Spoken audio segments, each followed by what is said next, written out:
இப்பொழுது நாம் கர்த்தருடைய வார்த்தைகளை நாம் தியானிக்கும்படி வேத வசனங்களை நாம் எடுத்து வைத்துக் கொள்ளலாம்.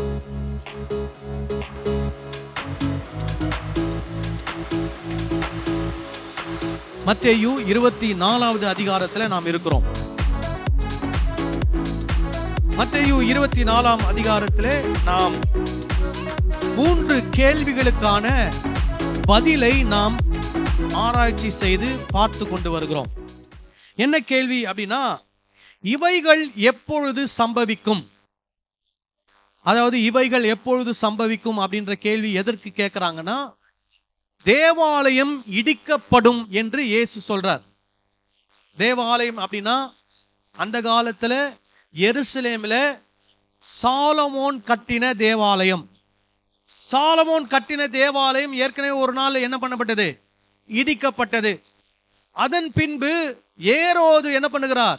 இயேசு கிறிஸ்து காலம், அந்த 1ஆம் நூற்றாண்டு அந்த காலகட்டங்களிலே ஏரோது ராஜா அதை மறுபடியும் என்ன பண்றார்? புதுப்பித்து அதை கட்டுகிறார். அப்போ அந்த தேவாலயத்தை பார்த்து இயேசு சொல்லுகிறார், இந்த தேவாலயம் என்ன பண்ணப்படும்? இடிக்கப்படும் என்று சொல்லுகிறார். அப்போ அந்த தேவாலயம் இடிக்கப்பட்டதா அப்படின்னா, அந்த தேவாலயம் என்ன பண்ணப்பட்டது? இடிக்கப்பட்டது. எப்பொழுது இடிக்கப்பட்டது அப்படின்னா, கிறிஸ்துவுக்கு பின் 70வது ஆண்டிலே அது என்ன பண்ணப்பட்டது? இடிக்கப்பட்டது. அப்போ இயேசு சொன்னது என்ன ஆயிடுச்சு? நிறைவேறி விட்டது. சரியா? இது முதல் கேள்வி. அடுத்த கேள்வி என்னன்னா, உம்முடைய வருகைக்கு அடையாளம் என்ன? சோ உம்முடைய வருகைக்கு அடையாளம் என்ன என்ற கேள்விக்கு நம்ம போன வாரத்துக்கு முந்தின வாரமே என்ன பண்ணிட்டோம்? அதற்கான பதிலையும் நாம பார்த்துட்டோம். 2 வாரமா இயேசு கிறிஸ்துடைய வருகையை குறித்ததான காரியத்தை என்ன பண்ணோம்? நாம் பார்த்தோம். இப்ப 3வது கேள்வி என்ன அப்படின்னா, உலகத்தின் முடிவுக்கு அடையாளம் என்ன? சோ உலகத்தின் முடிவுக்கு ஒரு அடையாளம் என்ன அப்படின்னா, இயேசு கிறிஸ்துடைய வருகை.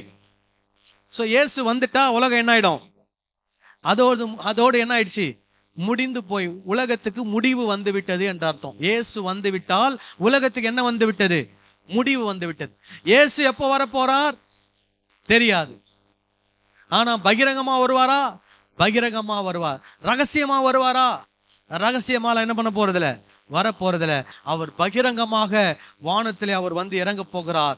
அவர் வருகிறதை எல்லாரும் என்ன பண்ண போகிறோம்? பார்க்க போகிறோம். அல்லேலூயா.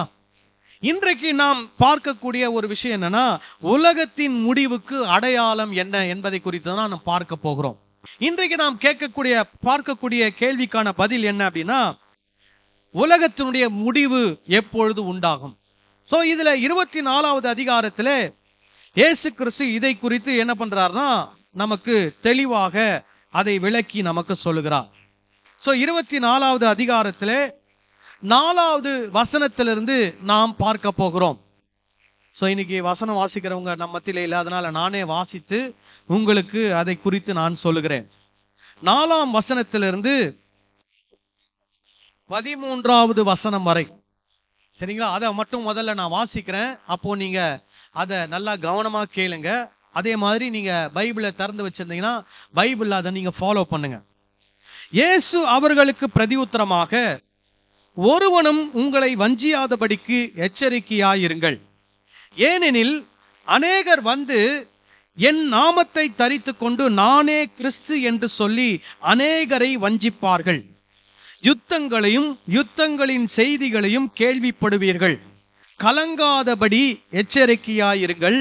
இவைகளெல்லாம் சம்பவிக்க வேண்டியதே, ஆனாலும் முடிவு உடனே வராது. ஜனத்திற்கு விரோதமாக ஜனமும் ராஜ்யத்துக்கு விரோதமாக ராஜ்யமும் எழும்பும். பஞ்சங்களும் கொள்ளை நோய்களும் பூமி அதிர்ச்சிகளும் பல இடங்களிலே உண்டாகும். இவைகளெல்லாம் வேதனைகளுக்கு ஆரம்பம். அப்பொழுது உங்களை உபத்திரவங்களுக்கு ஒப்பு கொடுத்து உங்களை கொலை செய்வார்கள். என் நாமத்தின் நிமித்தம் நீங்கள் சகல ஜனங்களாலும் பகைக்கப்படுவீர்கள். அப்பொழுது அநேகர் இடரல் அடைந்து ஒருவரை ஒருவர் காட்டிக்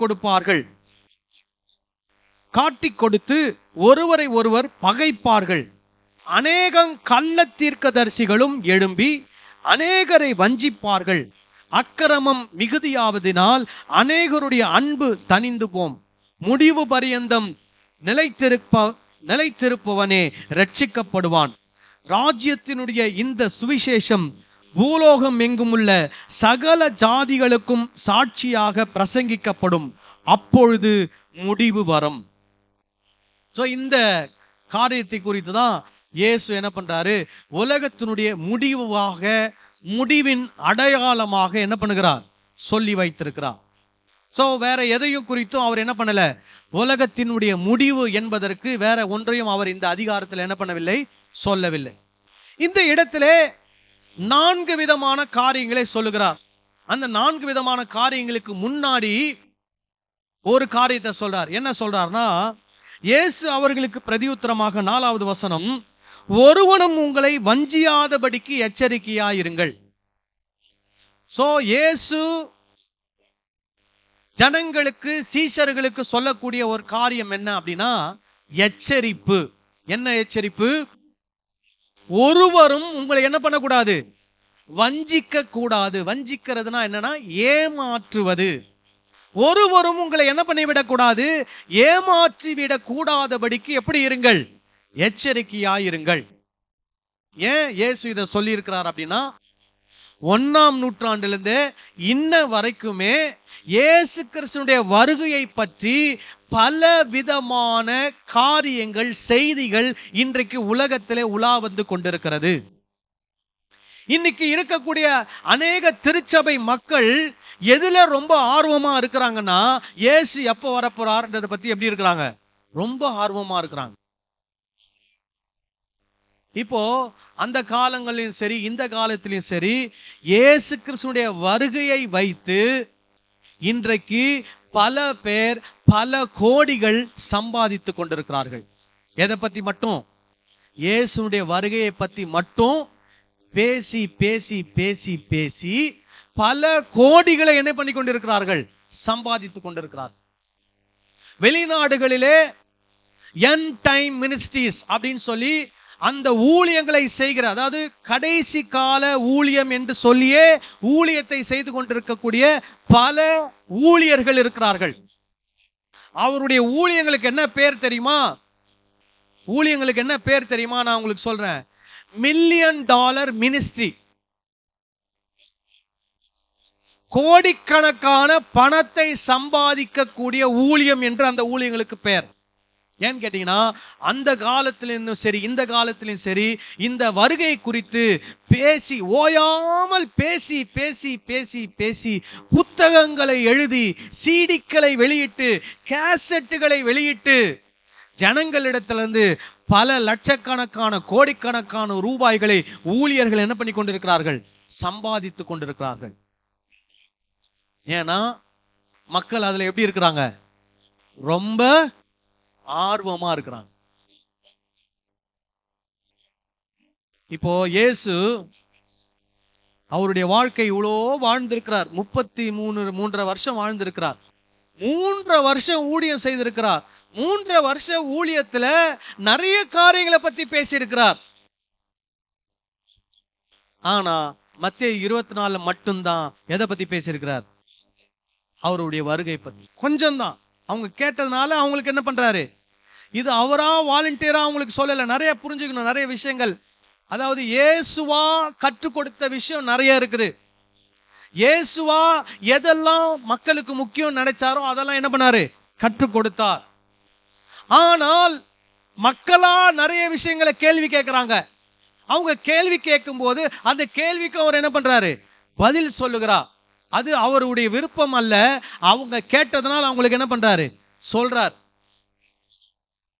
இயேசுவா சொல்லி கொடுத்தது அது வேற, அவங்க கேட்டு அவங்க சொல்லி கொடுத்தது அது வேற. அது ரெண்டுத்தையும் எப்படி வைக்க முடியாது, ஒரே லெவல்ல வைக்க முடியாது. இப்போ இங்க இயேசு தன்னுடைய வருகை குறித்து, பூமியினுடைய முடிவை குறித்து, இந்த தேவாலயம் இடிக்கப்படுவதை குறித்தெல்லாம் அவர் சொல்றது காரணம் என்னன்னா, சீஷர்கள் அது குறித்து என்ன பண்றாங்க, கேட்கிறாங்க. அதனால அவர் சொல்றாரே தவிர, அவருக்கு இது ரொம்ப முக்கியமானது, இதை உங்களுக்கு நான் சொல்லி ஆகணும்னு அவர் நினைச்சு என்ன பண்ணல, சொல்லல. ஆனா அவர் எதை அடிக்கடி சொல்லியிருக்காரு தெரியுமா, நான் திரும்ப என்ன பண்ண போறேன், வரப்போறேன், நான் மரிக்க போறேன், நான் உயிரோடு என்ன பண்ண போறேன், எந்திரிக்க போறேன். இதை மறுபடியும் அவர் என்ன பண்ணியிருக்கிறாரு, அவரே வாலண்டியரா நிறைய முறை சொல்லி இருக்கிறார்.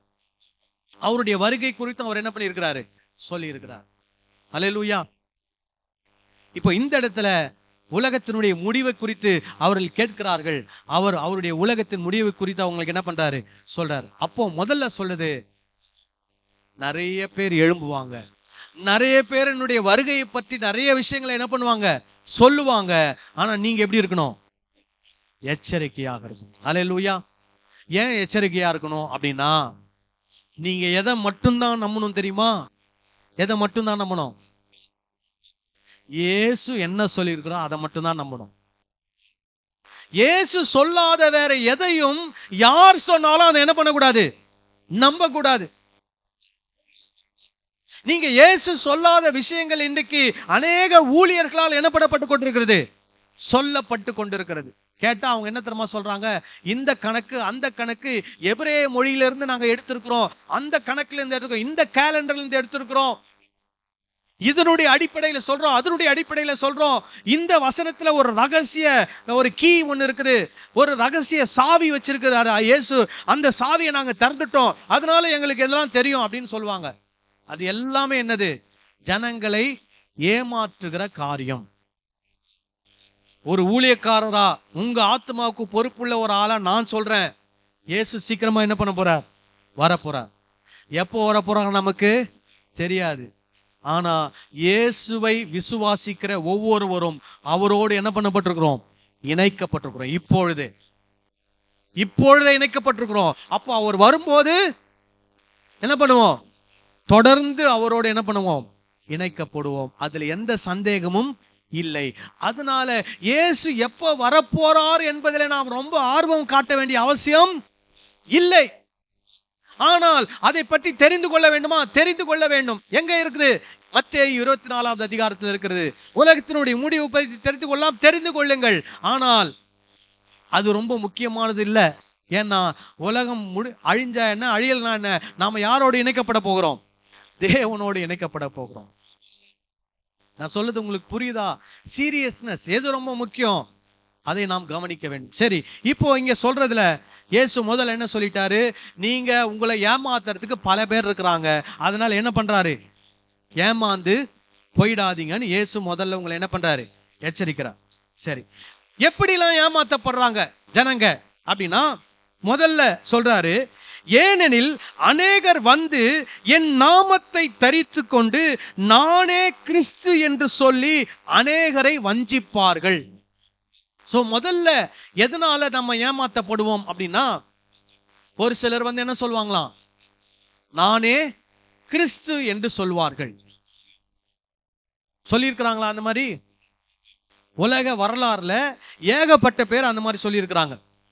நான் அதை வந்து உட்கார்ந்து விக்கிபீடியான்னு சொல்லி இன்டர்நெட்ல ஒரு பேஜ் இருக்குது, அந்த பேஜில் போனீங்கன்னா நிறைய விஷயங்களுக்கான தகவல்களை நீங்க என்ன பண்ணலாம்? சேகரிக்கலாம். சோ அதுல இருந்து நான் கொஞ்சம் தகவல்களை சேகரித்திருக்கிறேன்.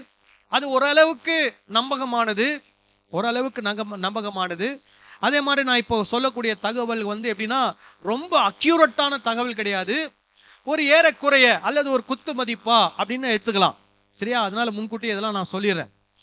சோ இப்போ யூதர்களுடைய அவங்களுடைய பாரம்பரியத்துல, இயேசு கிறிஸ்து யூதருடைய பாரம்பரியத்தில் வந்தவர். அவர் தன்னை மேசியா என்று அடையாளப்படுத்தினார்.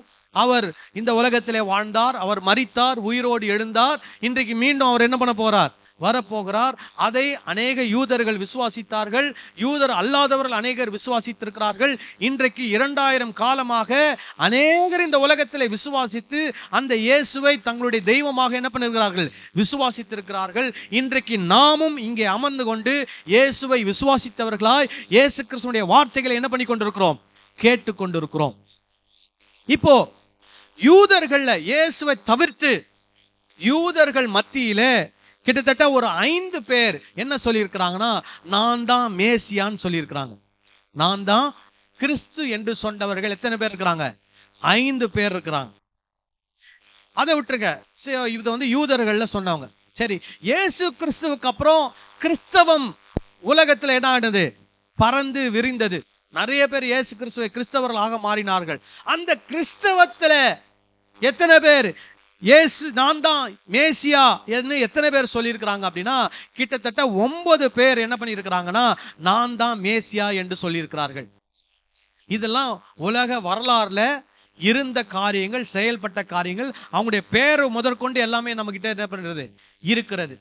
எனக்கு தெரிந்து நான் நேரடியா பார்த்தது, நான் நேரடியா கண்கூடாக பார்த்தது யார் அப்படின்னு பாத்தீங்கன்னா, சவுத் கொரியாவை சேர்ந்த ஒருவர். அவர் பேரு சன் யங் மூன்.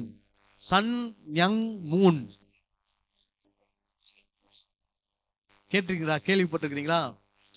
சரி, சுருக்கமா சொல்லணும், அவர் பேரு மூன். இவர் சவுத் கொரியாவில் பிறந்தவர்.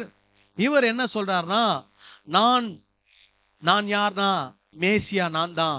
இரண்டாவதாக இயேசு வரப்போறேன் என்று சொன்னாரே, அது நான் தான் இரண்டாவதாக வந்திருக்கிற கிறிஸ்து. எப்படி வந்திருக்கிறேன்னா, கொரியால ஒரு பெற்றோருக்கு பிறந்து என்ன பண்ணிருக்கிறேன், இந்த பூமியில வந்திருக்கிறேன். அதனால இரண்டாவது வந்த கிறிஸ்து யாரு? நான் தான் அப்படின்னு யார் சொன்னா? இந்த மூன் அப்படின்றவர் சொன்னார். சோ இவரை நான் அமெரிக்காவில் காலேஜில் படிக்கும் போது இவரை நான் என்ன பண்ணிருக்கிறேன், கேள்விப்பட்டிருக்கிறேன். இவங்களுடைய சபை பேர் என்னன்னா யூனிபிகேஷன் சர்ச், ஒருங்கிணைப்பு தேவ ஆலயம் என்று சொல்லி ஒரு சபையை வைத்திருக்கிறார்கள். உலகத்துல நிறைய இடங்கள்ல இவங்களுடைய திருச்சபை இருக்கிறது. இவங்க என்ன விசுவாசிக்கிறாங்க அப்படின்னா, மூன் என்கிறவர் தான் இரண்டாவது முறையாக வந்திருக்கிற கிறிஸ்து. அப்ப கிறிஸ்து இரண்டாவது முறை என்ன பண்ணிட்டாரு, வந்து விட்டார். அவர் தான் இவர் என்று சொல்லி என்ன பண்ணினார்கள், நம்பினார்கள். அவர் கடைசியில ஒரு நாள் அவர் இறந்து போய்விட்டார். அவர் இறக்கும் போது எல்லாரும் நினைச்சாங்க, இவர் இறந்து மறுபடியும் என்ன பண்ணிடுவார், உயிரோட வந்துருவார்னு எதிர்பார்த்தாங்க. அவர் உயிரோட வரல. உடனே என்ன சொல்லிட்டாங்க அப்படின்னா, இவர் உயிரோட வந்துட்டாரு, ஆனா ஆவி மண்டலத்துல என்ன பண்றாரு, உலாவிக்கிட்டு இருக்கிறாரு. எங்க இருக்கிறாராம், ஆவி மண்டலத்துல உலாவிட்டு இருக்கிறார். சோ இவர் யாரு, மூன் என்று சொல்லக்கூடியவர். சோ இந்த மாதிரி நிறைய பெயர்கள் என் கீழே இருக்குது. அந்த பெயர்கள்லாம் சொல்லலாம், ஆனால் நமக்கு நேரம் இல்லை. ஆகல அதனால கிறிஸ்தவத்துல கிட்டத்தட்ட 9 பேர் தங்களை என்னன்னு சொல்லி இருக்கிறாங்க, கிறிஸ்து என்று சொல்லி இருக்கிறார்கள். அதே மாதிரி 17வது நூற்றாண்டுல ஒருத்தர், 18வது நூற்றாண்டுல 2 பேர், 19வது நூற்றாண்டுல ஒரு 33 பேர், 19வது நூற்றாண்டுல ஒரு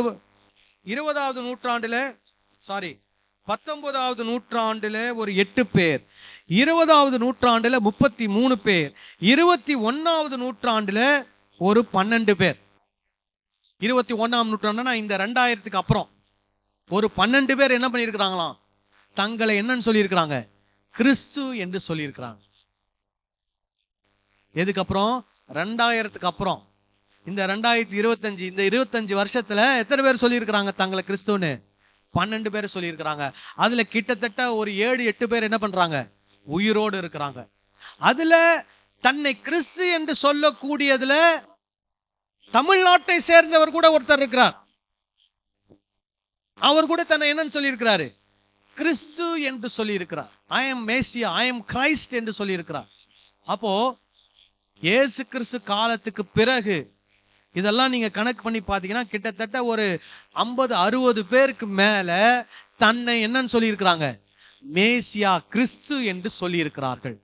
அப்போ இயேசு சொன்ன எச்சரிப்பு நடந்திருக்கிறதா? நடந்திருக்கிறது. சோ அப்போ இனிமேலும் சொல்லுவாங்களா? சொல்லுவாங்க. யாருக்கு தெரியும், நான் கூட 4 வாரம் கழிச்சு வந்து சொல்லுவேன், நான் தான் கிறிஸ்து அப்படின்னு சொல்லுவேன். நீங்கள் எல்லாரும் என்னை நம்ப வேண்டும், நீங்கள் எல்லாரும் என் பின்னாடி என்ன பண்ணுங்கள், வாருங்கள், நான் உங்களை எங்க கொண்டு போகிறேன், சொர்க்கத்துக்கு கொண்டு போகிறேன் அப்படின்லாம் சொல்லுவேன். ஆனா யாரும் என்ன பண்ணக்கூடாது, நம்ம இன்னைக்கே சொல்லிடுறேன், யாரும் நான் கிறிஸ்துன்னு நான் சொன்னேன்னா நீங்க யாரும் என்ன பண்ணக்கூடாது, நம்ப கூடாது. ஏன்னா இயேசு எச்சரிப்பு என்ன பண்ணியிருக்கிறார், கொடுத்திருக்கிறார். கிறிஸ்து ஒருவர் தான். எருசலேம்ல கல்வாரியில சிலுவையில அறையப்பட்ட பெத்லகேமில மரியாளுக்கு பிறந்த கிறிஸ்துவாகிய இயேசு ஒருவர் மாத்திரம்தான். வேற யாரும் என்ன கிடையாது, கிறிஸ்து கிடையாது.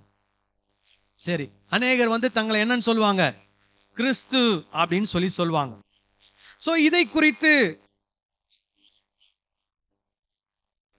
வேற இடத்துலயும் இதே அதிகாரத்துல சொல்லி இருக்கிறார். வேற இடத்துல எங்க சொல்லி இருக்கிறார் அப்படின்னா 23 இருந்து 26 வரைக்கும் எடுத்துக்குவோம். 23 இருந்து 26. அப்பொழுது இதோ கிறிஸ்து இங்கே இருக்கிறார், அதோ அங்கே இருக்கிறார் என்று எவனாகிலும் சொன்னால் நம்பாதேயுங்கள். ஏனெனில் கள்ள கிறிஸ்துக்களும் கள்ள தீர்க்கதரிசிகளும் எழும்பி கூடுமானால் தெரிந்து கொள்ளப்பட்டவர்களையும் வஞ்சிக்கத்தக்கதா பெரிய அடையாளங்களையும் அற்புதங்களையும் செய்வார்கள். இதோ முன்னதாக உங்களுக்கு அறிவித்திருக்கிறேன். ஆகையால் அதோ வனாந்திரத்தில் இருக்கிறார் என்று சொல்வார்களானால் புறப்படாதிருங்கள். இதோ அறை வீட்டுக்குள் இருக்கிறார் என்று சொல்வார்களானால் நம்பாதிருங்கள். அப்போ இயேசு என்ன சொல்லிட்டாரு? இதோ கிறிஸ்து இங்க இருக்கிறாரு, இதோ அங்க இருக்கிறாரு, இதோ சைனால இருக்கிறாரு, இதோ தமிழ்நாட்டில் இருக்கிறாரு, இதோ சவுத் கொரியால இருக்கிறாருன்னா என்ன பண்ணக்கூடாது? அதெல்லாம் நம்பி அங்க என்ன பண்ணக்கூடாது? போகக்கூடாது. நீங்க பாத்தீங்கன்னா நான் இப்ப சொன்ன இத்தனை, நான் தான் கிறிஸ்து என்று சொன்ன இத்தனை பேருக்கும் மக்கள் கூட்டம் என்ன பண்ணுது? இருந்தது. அவர்களுக்கு பின்னாடி ஆயிரக்கணக்கான, நூற்றுக்கணக்கான, லட்சக்கணக்கான மக்கள் என்ன பண்ணாங்க? போனாங்க. தமிழ்நாட்டில் கூட ஒருத்தர் இருந்தான்னு சொன்ன இல்லையா, அவர் பின்னாடி கூட நிறைய பேர் என்ன பண்ணாங்க? போனாங்க. எப்படி எல்லாம் போனாங்க தெரியுமா? அவங்களுடைய சொந்த சொத்து நில பலன்கள்லாம் வித்து காசெல்லாம் கொண்டு போய் அவர்களை கொடுத்தாங்க. அவரு வேலூர் பக்கத்துல ஒரு பெரிய மலையை வாங்கி அந்த மலையில தான் யார் வந்து இறங்க போறா? இயேசு வந்து இறங்க போறாரு. அதனால நம்ம எல்லாரும் அந்த மலையில என்ன பண்ணணும்? கூடணும் அப்படின்லாம் சொன்னாரு. இயேசு என்ன பண்ணவே இல்லை, வரவே இல்லை. அப்புறம் கடைசியில என்ன சொல்லிட்டாரு? நான் தான் யாரு? கிறிஸ்து. நீங்கள் எல்லாரும் யாரை பின்பற்றுங்கள்? என்னை பின்பற்றுங்கள் சொல்லிட்டார். சோ இந்த மாதிரி நிறைய பேரு தங்களை கிறிஸ்து என்று அடையாளப்படுத்தினவர்களுக்கு பின்பாக கிறிஸ்தவர்கள் என்ன பண்ணிருக்கிறாங்க? போயிருக்கிறாங்க, வஞ்சிக்கப்பட்டிருக்கிறாங்க. அதுவும் இந்த உலகத்துல என்ன பண்ணிருக்கிறது? நடந்திருக்கிறது. அதனால இங்க கிறிஸ்து இருக்கிறார், அங்க கிறிஸ்து இருக்கிறான்னு சொன்னா என்ன பண்ணாதீங்க? நம்பி ஓடாதீங்க. அது மட்டுமல்ல, அந்த கிறிஸ்துக்கள் என்ன தெரியுமா பண்ணுவாங்களாம்? என்ன பண்ணுவாங்க? பெரிய பெரிய அற்புதங்களையும் அடையாளங்களையும் அவங்க என்ன பண்ணுவாங்களாம்? செய்வாங்களாம். எந்த வசனத்துல சொல்லப்பட்டிருக்கிறது? 24வது வசனம். கள்ள கிறிஸ்துக்களும் கள்ள தீர்க்கதரிசிகளும் எழும்பி கூடுமானால் தெரிந்து கொள்ளப்பட்டவர்களையும் வஞ்சிக்கத்தக்கதாய் பெரிய அடையாளங்களையும் அற்புதங்களையும் என்ன பண்ணுவார்கள்? செய்வார்கள்.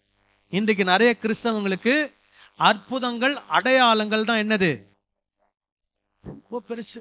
ஐயோ, அவரு என்ன அற்புதம் பண்றாரு, என்ன அடையாளம் பண்றாரு தெரியுமா? அவர் தாங்க உண்மையான ஊழியக்காரர். அவர் போய் நின்னா பேய் பிசாசெல்லாம் எப்படி ஆகுது? அப்படியே நடுங்குது, ஆடுது. இதெல்லாம் பார்த்து என்ன பண்ணக்கூடாது? ஏமாறக்கூடாது. இப்ப அவர் அற்புதம் செய்யட்டும், அடையாளங்கள் செய்யட்டும், பேய் பிசாசுகளை ஓட்டட்டும், ஓகே. ஆனா அவரு கள்ள தீர்க்கதரிசியா கள்ள கிறிஸ்துவா இல்லையா அப்படின்றது எப்படி தெரிஞ்சுக்கிறது? அப்படின்னா அவருடைய போதனை, அவர் என்ன போதிக்கிறார், இயேசு போதித்ததை அவர் போதிக்கிறாரா? அதுதான் மெயின் பாயிண்ட்.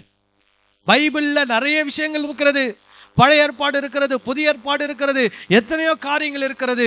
ஆனால் ஒரு நல்ல தீர்க்கதரிசி எதை பற்றி பேசுவார்? இயேசு கிறிஸ்துவினுடைய போதனைகளை குறித்து பேசுவார். பழைய ஏற்பாட்டில் இருக்கக்கூடிய தேவன் கொடுத்த கட்டளைகளை குறித்து பேசுவார். இப்ப வேதத்துல சம்பவங்கள் எழுதப்பட்டிருக்கிறது, நிறைய சம்பவங்கள் இருக்கிறது. ஆனால் சம்பவங்கள் நமக்கு முக்கியம் அல்ல. எது நமக்கு முக்கியம்? கட்டளைகள் முக்கியம். இயேசு கிறிஸ்து கட்டளைகளை பற்றி தான் புதிய ஏற்பாட்டில் என்ன பண்ணியிருக்கிறார்? பேசி இருக்கிறார். திருடாதிருப்பாயாக என்று சொன்னதை நீங்கள் என்ன பண்ணியிருக்கிறீர்கள்? கேள்விப்பட்டிருக்கிறீர்கள். ஆனால் நான் உங்களுக்கு சொல்லுகிறேன் என்று சொல்லி என்ன பண்றாரு? அவர் போதிக்கிறார். இயேசு கிறிஸ்துடைய போதனைகள். சரி, அப்போ இந்த கள்ள கிறிஸ்துக்கள் வாழ்ந்தவர்கள், இப்பொழுது வாழ்ந்து கொண்டிருக்கிறவர்கள் அற்புதங்களை செய்கிறார்கள், அடையாளங்களை செய்கிறார்கள். ஆகவே இந்த அற்புத அடையாளங்களை பார்த்து அநேகர் அவர்களுக்கு பின்பதாக என்ன பண்ணி கொண்டிருக்கிறார்கள்? போய் கொண்டிருக்கிறார்கள். அதனால இயேசு என்ன எச்சரிப்பு கொடுக்கிறார்னா, நீங்கள் வஞ்சிக்கப்படாதபடிக்கு, ஏமாற்றப்படாதபடிக்கு எச்சரிக்கையாய் இருங்கள். இது என்ன அடையாளம்? கடைசி காலத்துக்கான அடையாளம். இப்போ 2000 வருஷமா இது நடக்குதா? 2000 வருஷமா இது நடந்துக்கு தான் இருக்குது. இனிமேலும் நடக்குமா? நடக்கும். எது வரைக்கும்? இயேசு வர்ற வரைக்கும் இது என்ன பண்ணும்? நடக்கும். சரி, அடுத்தது இயேசு என்ன சொல்றாரு? யுத்தங்களையும் யுத்தங்களின் செய்திகளையும் கேள்விப்படுவீர்கள். கேள்விப்படுறீங்களா? யுத்தங்கள், யுத்தங்களுடைய செய்திகளை கேள்விப்படுறீங்களா? கேள்விப்படுவீங்க. கலங்காதபடி எச்சரிக்கையா இருங்கள். இதெல்லாம் கேட்டுட்டு என்ன பண்ணக்கூடாது? கலங்க கூடாது. இன்னைக்கு ஒரு சிலர் என்ன பண்றாங்கன்னா, இதை வச்சுதான் கதையே ஓட்டுறாங்க. என்ன கதை? ஓ, அங்க யுத்தம் ஆரம்பிச்சிருச்சு, இங்க யுத்தம் ஆரம்பிச்சிருச்சு, இயேசு என்ன பண்ண போறார்? வர போறார். உடனே எல்லாருக்கும் என்ன ஆயிடும்? கலக்கம். இயேசு என்ன பண்ண போறார்? வர போறார். இயேசு சொல்றாரு, யுத்தங்களை குறித்தும் யுத்தங்களின் செய்திகளை குறித்து என்ன பண்ணுவீங்க? கேள்விப்படுவீங்க. என்ன பண்ணாதீங்க? கலங்காதபடி எச்சரிக்கையாயிருங்கள். இவைகளெல்லாம் சம்பவிக்க வேண்டியதே. இவைகள்லாம் என்ன பண்ணும்? சம்பவிக்கும். உலக வரலாறுல யுத்தங்களை குறித்து நான் ஒரு தரவு ஒண்ணு எடுத்தேன். ஸ்டாட்டிஸ்டிக்ஸ். எத்தனை யுத்தம் நடந்திருக்கிறது இந்த பூமியில? இயேசு கிறிஸ்துவுக்கு முன் பிசி 2400, இயேசு கிறிஸ்துவுக்கு முன்னாடி இருந்து இயேசு கிறிஸ்து வரைக்கும் கிட்டத்தட்ட நீங்க பாத்தீங்கன்னா 3400 இருந்து பிசி 3400 இருந்து பிசி 1 வரைக்கும் 3400 வருஷம் எத்தனை யுத்தங்கள் நடந்திருக்கு இந்த பூமியில அப்படின்னா நல்லா கவனிக்கணும் இந்த கணக்கு. 3400 வருஷத்துல, இயேசு கிறிஸ்துவுக்கு முன்னாடி 3400 வருஷத்துல 136 யுத்தங்கள் நடந்திருக்கிறதாக என்ன பண்ணிருக்கிறாங்க? தகவல் சேகரிச்சிருக்கிறாங்க. இது கூட்டி இருக்கலாம், கொஞ்சம் குறைவா இருக்கலாம். ஆக மொத்தம் 136. இயேசு கிறிஸ்துவுக்கு பின்னாடி முதல் 1000 வருஷம், இயேசு கிறிஸ்துவுக்கு பின்னாடி முதல் 1000 வருஷத்துல 248 யுத்தங்கள் நடந்திருக்குது. நல்லா யோசிங்க. இயேசு கிறிஸ்துவுக்கு முன்னாடி 3400 வருஷத்துல எத்தனை யுத்தம் தான் நடந்திருக்குது? 136. ஆனா இயேசு கிறிஸ்துவுக்கு பின்னாடி முதல் 1000 வருஷத்துல 248 யுத்தங்கள் என்ன இருக்குது? நடந்திருக்கிறது. அதுக்கப்புறம் எப்படி கணக்கு பண்றாங்கன்னா, 1000க்கு அப்புறம் 1000வது வருஷத்துக்கு அப்புறம் 100 வருஷமா கணக்கு பண்றாங்க. 1000 இருந்து 1100, 1100 இருந்து 1200, 1200 இருந்து 1300 சொல்லி 100 500 வருஷம் கணக்கு பண்றாங்க. 1000 இருந்து 1500 வருஷம் 100 வருஷமா கணக்கு பண்றாங்க. இந்த 100 வருஷமா கணக்கு பண்ண அந்த 500 வருஷத்துல எத்தனை யுத்தங்கள் நடந்திருக்குதுன்னா 430 யுத்தங்கள் நடந்திருக்கு. கவனிக்கிறீங்களா? முதல் 1000 வருஷம், இயேசு கிறிஸ்துவுக்கு பின்னாடி முதல் 1000 வருஷத்துல 248 யுத்தங்கள் நடந்தது. அதுக்கு அப்புறமா 1000 இருந்து 1500 வருஷம் 500 வருஷத்துல 430 யுத்தங்கள் என்ன இருக்குது? நடந்திருக்கிறது. இப்போ 1500 வந்துடுச்சு.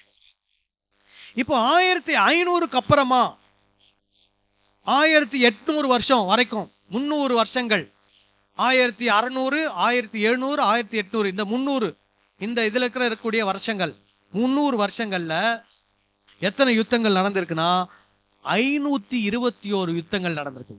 புரியுதா உங்களுக்கு? எப்படி இன்க்ரீஸ் ஆயிட்டே வருது பாத்தீங்களா?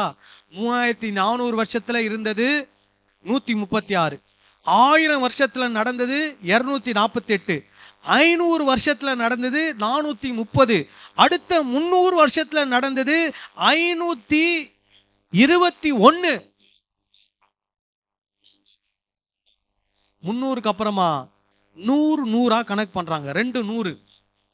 300க்கு அப்புறம் 1800க்கு அப்புறம் அந்த 1800 இருந்து 1899 வரைக்கும், 1900 இருந்து 1999 வரைக்கும் 100 வருஷத்தை 10 வருஷமா கணக்கு பண்ணி அதுல பாருங்க 1900 இருந்து 1999 வரைக்கும் 962 யுத்தங்கள் நடந்திருக்கு. அந்த 100 வருஷத்துல 962 யுத்தங்கள் நடந்திருக்கு.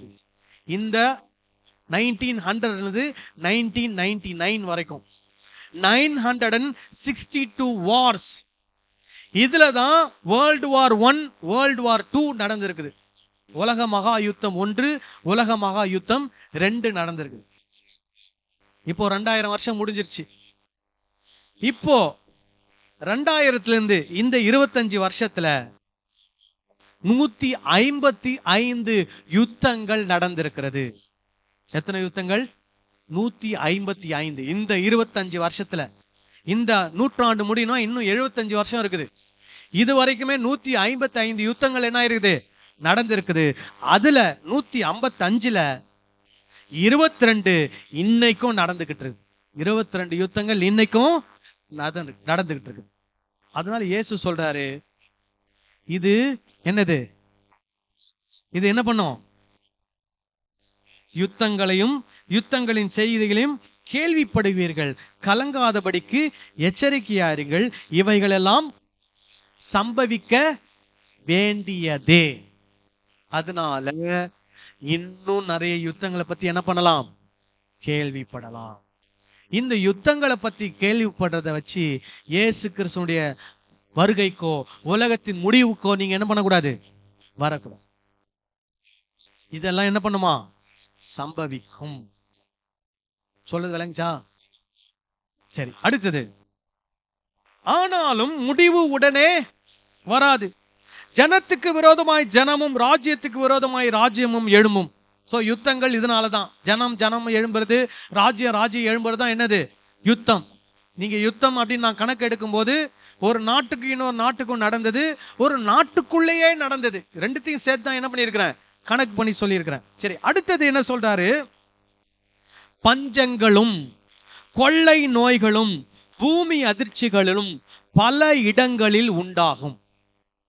இப்ப நீங்க பாத்தீங்கன்னா இன்னைக்கு இருக்கக்கூடிய தீர்க்கதரிசிகள் என்ன தீர்க்கதரிசிகள்?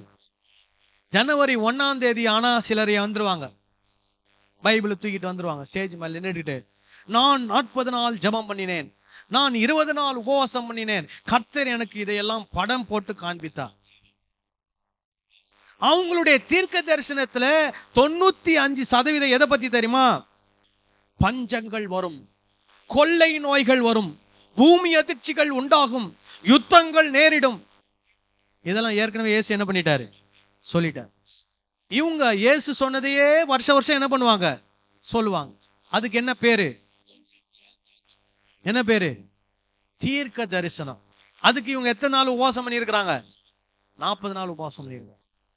ஆனா இதை இயேசு ஏற்கனவே என்ன பண்ணியிருக்கிறாரு? சொல்லி இருக்கிறார். எதை பத்தி சொல்லி இருக்கிறாரு? பஞ்சங்கள். சரி, இந்த உலகத்துல இதுவரைக்கும் கிட்டத்தட்ட எத்தனை பஞ்சங்கள் உண்டாயிருக்குது அப்படின்னு பாத்தீங்கன்னா 2700 BC, கிறிஸ்துவுக்கு முன் 2700 ஆண்டிலிருந்து கிறிஸ்துவுக்கு பின் 2025 ஆண்டு வரைக்கும், இந்த ஆண்டு வரைக்கும் கிட்டத்தட்ட ஒரு 4725 வருஷத்துல பஞ்சங்கள் அப்படின்னு பாத்தீங்கன்னா 420 பஞ்சங்கள் உண்டாயிருக்கிறது. எத்தனை பஞ்சங்கள்? 420 பஞ்சங்கள் உண்டாயிருக்கிறது. சரி, பஞ்சங்களை குறித்தும் கொள்ளை நோய்கள் அப்படின்னு சொல்லும் போது பிளேக், எபிடமிக், பேண்டமிக் அப்படின்னு சொல்லுவாங்க. கிட்டத்தட்ட 165 AD, கிறிஸ்துவுக்கு பின் 165வது ஆண்டிலிருந்து 2025 ஆண்டு வரைக்கும் பல கொள்ளை நோய்கள் வந்திருக்குது. அதுல கொடிய கொள்ளை நோய்கள் 19 கொடிய கொள்ளை நோய்கள். இந்த 19 கொடிய கொள்ளை நோய்கள்ல தான் அதிகமானோர் என்ன இருக்கிறாங்க? இறந்திருக்கிறாங்க. அதுல முதலாவது இருக்கக்கூடிய கொடிய கொள்ளை நோய், இதுவரைக்கும் அது இருக்குது. அது என்ன கொடிய கொள்ளை நோய்னா எய்ட்ஸ், HIV. இதுல இதுவரைக்கும் 4.4 கோடி மக்கள் என்ன இருக்கிறாங்க? இறந்திருக்கிறாங்க. இப்போ 2வது இடத்துக்கு வந்திருக்கிறது எதுனா COVID-19. இப்போ வந்துச்சு பாத்தீங்களா? COVID-19 corona. அதுல 3.65 கோடி மக்கள் என்ன இருக்கிறாங்கன்னா இறந்திருக்கிறாங்க எய்ட்ஸுக்கு அப்புறம். இப்போவாவது கொரோனா என்ன இருக்குது? கண்ட்ரோல்ல வந்திருக்குது. ஆனா HIV எய்ட்ஸ் என்ன ஆகல? கண்ட்ரோல்ல இல்ல. அது இன்னும் என்ன ஆயிட்டு தான் இருக்குது, பரவி கொண்டு இருக்குது. ஆக மொத்தம் இதுவரைக்கும் கொள்ளை நோயினால பாதிக்கப்பட்டதுல எய்ட்ஸ் மூலமாக இறந்தவர்கள் 4.4 கோடி, கொரோனா மூலமாக இறந்தவர்கள் 3.6 கோடி, ஆக மொத்தம் 8 கோடி.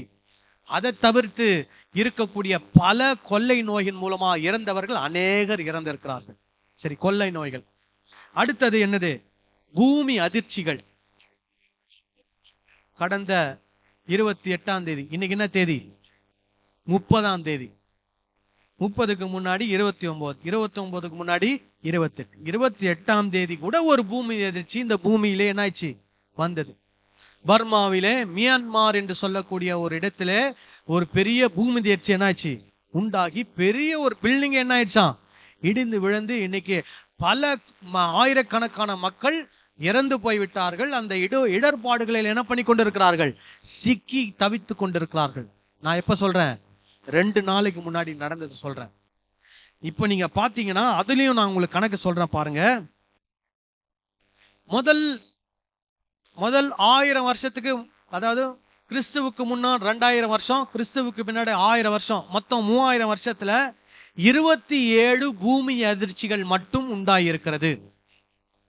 கிறிஸ்துவுக்கு முன் 2000 வருஷம், கிறிஸ்துவுக்கு பின் 1000 வருஷம். எத்தனை பூமி அதிர்ச்சி? 27 பூமி அதிர்ச்சி. 1100 இருந்து 1600 வரைக்கும் 500 வருஷம் 33 பூமி அதிர்ச்சி.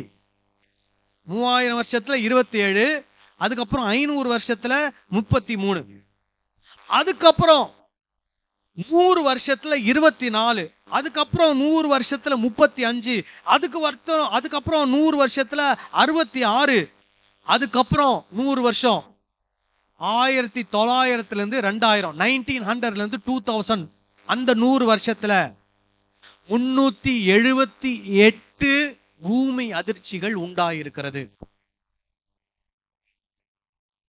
பாருங்க, 1600 இருந்து 1699 வரைக்கும் 24, 1700 இருந்து 1799 வரைக்கும் 35, 1800 இருந்து 1899 வரைக்கும் 66. எல்லாத்துலயும் எப்படி வருது? 24, 35, 66 கொஞ்சம் கொஞ்சமா என்ன ஆயிட்டு வருது, இன்க்ரீஸ் ஆயிட்டு வருது. 1900 இருந்து 2000, இந்த கடந்த 100 ஆண்டுல 378 பூமி அதிர்ச்சி என்ன இருக்குதான் உண்டாயிருக்கு 100 வருஷத்துல. இப்ப இதை விட இன்னும் அதிர்ச்சியான விஷயம் என்னன்னு கேட்டீங்கன்னா, 2000 இருந்து 2010 வரைக்குமே 340, 2011 2020 வரைக்கும் 371, 2021 2025 வரைக்கும் 163. ஆக மொத்தம் 2000 இருந்து 2025 வரைக்கும் நீங்க கணக்கு எடுத்தீங்கன்னா கடந்த 25 வருஷத்துல 874 பூமி அதிர்ச்சிகள் என்ன இருக்குது இந்த பூமியில உண்டாயிருக்கு. எத்தனை வருஷத்துல? 25 வருஷத்துல 874 பூமி அதிர்ச்சிகள் என்ன ஆயிருதான் உண்டாயிருக்கு. எதோட சேர்த்து தெரியுமா? முந்தா நேத்து நடந்ததோட சேர்த்து. இயேசு ஏற்கனவே இதெல்லாம் என்ன பண்ணியிருக்கிறாரு, சொல்லியிருக்கிறார். இது எல்லாம் பூமியினுடைய முடிவுக்கு அடையாளம் அல்ல. ஆனால் இதெல்லாம் என்ன பண்ணிட்டே இருக்கும், நடந்துகிட்டே இருக்கும். சோ முதல்ல என்ன நடக்கும்? கள்ள கிறிஸ்துக்கள் வந்து கொண்டிருப்பார்கள், கள்ள தீர்க்கதரிசிகள் என்ன பண்ணி கொண்டிருப்பார்கள், வந்து கொண்டிருப்பார்கள். சோ கள்ள தீர்க்கதரிசிகளை நான் விட்டுட்டேன், மறுபடியும் அதை பத்தி நம்ம வாசிப்போம். இங்க பாருங்க, 24வது வசனம். கள்ள கிறிஸ்துக்களும் கள்ள தீர்க்கதரிசிகள் எழும்பி கூடுமானால் தெரிந்து கொள்ளப்பட்டவர்கள் என்ன பண்ணுவார்களாம், வஞ்சிப்பார்கள். நான் ஏற்கனவே கள்ள கிறிஸ்துக்களை பற்றி மட்டும்தான் சொன்னேன், கள்ள தீர்க்கதரிசிகளை பத்தியும் சொல்லிடுறேன் உங்களுக்கு. இன்னைக்கு அதாவது இயேசு கிறிஸ்துவுக்கு அப்புறமா இதுவரைக்கும் இந்த பூமியில 83 கள்ள தீர்க்கதரிசிகள் என்ன ஆயிருக்கிறாங்களாம், உருவாயிருக்கிறாங்க. இன்னைக்கு இந்தியாவிலையும் கிட்டத்தட்ட ஒரு 20 பேர் என்னவா இருக்கிறாங்க, கள்ள தீர்க்கதரிசிகளா இருக்கிறாங்க. அதனால கள்ள தீர்க்கதரிசிகளை பார்த்து அற்புத அடையாளங்களை பார்த்து என்ன பண்ணிடக்கூடாது, ஏமாந்து போய்விடக்கூடாது. சரி, இது ஒண்ணு சொல்லிட்டார். அதுக்கப்புறம் 9வது வசனம். அப்பொழுது உங்களை உபத்திரவங்களுக்கு ஒப்பு கொடுத்து உங்களை கொலை செய்வார்கள். சோ இதுவும் என்ன பண்ணும்? நடக்கும். இயேசு வர்றதுக்குள்ள இதெல்லாம் என்ன பண்ணும்? நடக்கும். உபத்திரவங்களுக்கு என்ன பண்ணுவார்களாம்? ஒப்பு கொடுப்பார்கள். என் நாமத்து நிமித்தம் நீங்கள் சகல ஜனங்களாலும் பகைக்கப்படுவீர்கள். அப்பொழுது அநேகர் இடரல் அடைந்து ஒருவரை ஒருவர் காட்டிக் கொடுத்து ஒருவரை ஒருவர் பகைப்பார்கள். சோ இது என்னது? உபத்திரவம். யாருக்கு உபத்திரவம்? கிறிஸ்தவர்களுக்கு உபத்திரவம். எப்பொழுதிலிருந்து நடந்து கொண்டிருக்கிறது? இயேசு கிறிஸ்துவுடைய காலத்திலிருந்து நடந்து கொண்டிருக்கிறது. முதல்ல உபத்திரவப்பட்டது யாரு? இயேசு.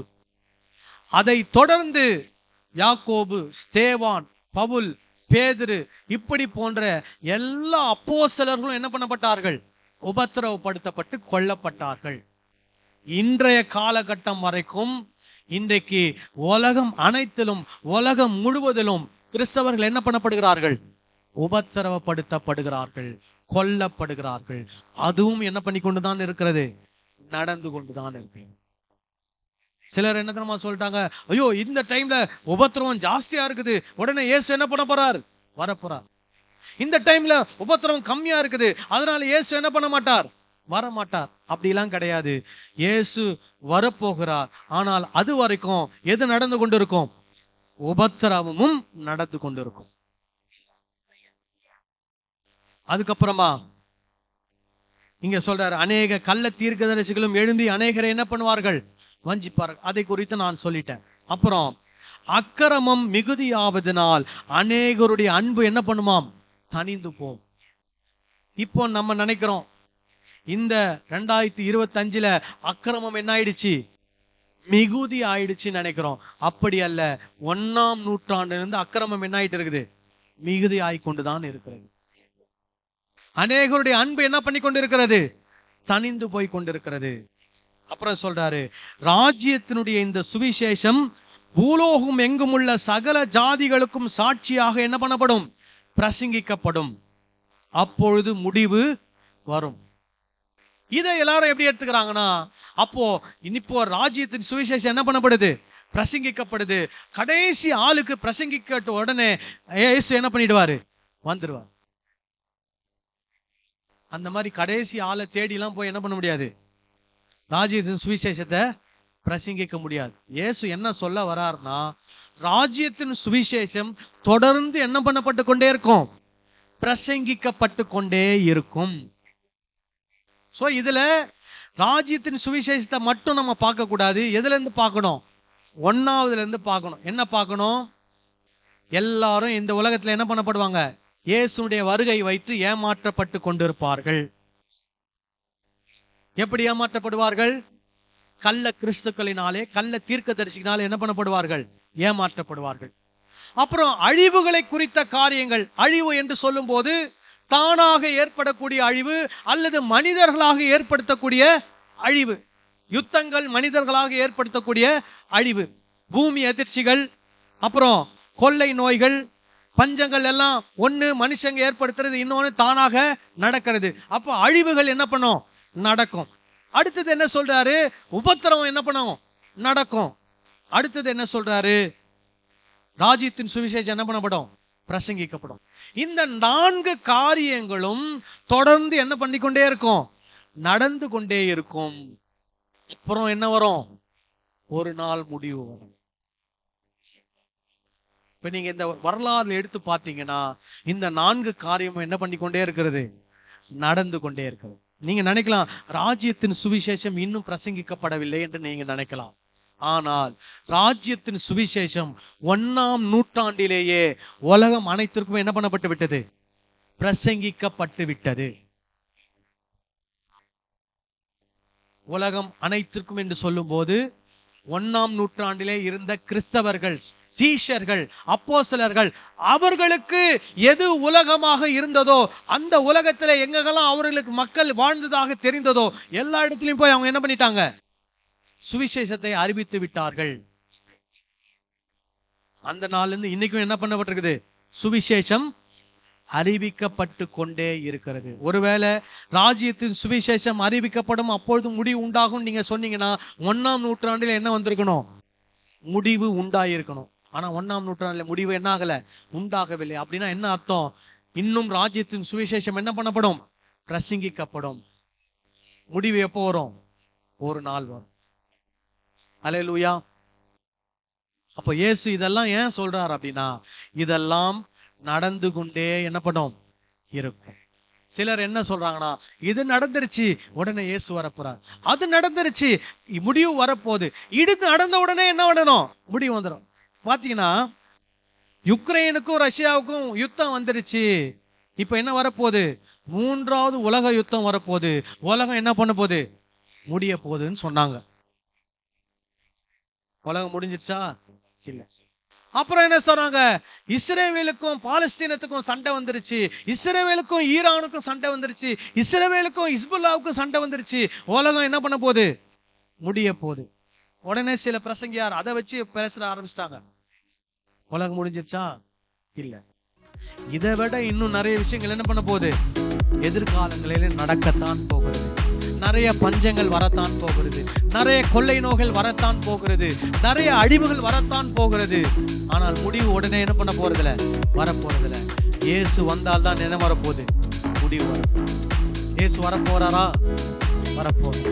எப்போ வரப்போறார் தெரியாது. ஆனா சீக்கிரமா என்ன பண்ண போறார்? வரப்போறார். அவர் வந்தா அவர் கூட நம்ம போவோமா? கண்டிப்பா போவோம். நம்புறீங்களா? அல்லேலூயா.